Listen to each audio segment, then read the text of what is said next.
Une facture de chauffage d'une centaine d'euros par an pour une maison entière, ça fait rêver et c'est possible grâce au bâtiment dit passif. L'un d'eux est en construction à Épernay. Maëva Damois et Philippe Mercier sont allés sur place.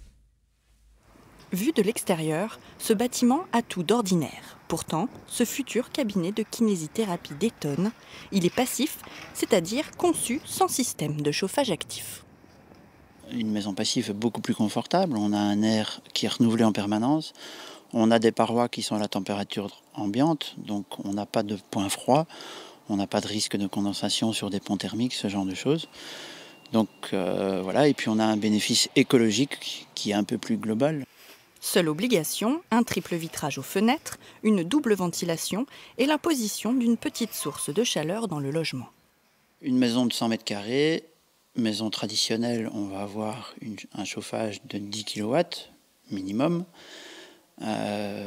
Une maison passive, on va avoir un besoin de 1000-1200 watts. 1000-1200 watts, ça peut être un sèche-serviette dans la salle de bain. Même si on apporte la chaleur dans la salle de bain, ça permettra d'avoir la salle de bain à 23 degrés, mais on aura quand même 21 degrés dans le salon sans problème. Un résultat obtenu au moyen d'une isolation renforcée au sol et dans les murs, en tout 20 cm d'épaisseur en plus pour du passif comparé à une construction traditionnelle. Un coût supplémentaire amorti par l'absence de déperdition d'énergie, un argument qui a convaincu la future propriétaire des lieux qui souhaitait allier confort, économie et écologie. Là, je sais que l'électricité, même avec des pompes à chaleur, on a 190 € par mois parce qu'on utilise beaucoup la clim, pas par rapport au chauffage, mais la clim l'été nous coûte très cher.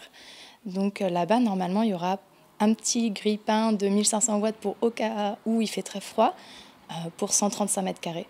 Donc je pense que les coûts vont être réduits 3 fois moins chers. La construction ne représente qu'1% du parc immobilier chaque année.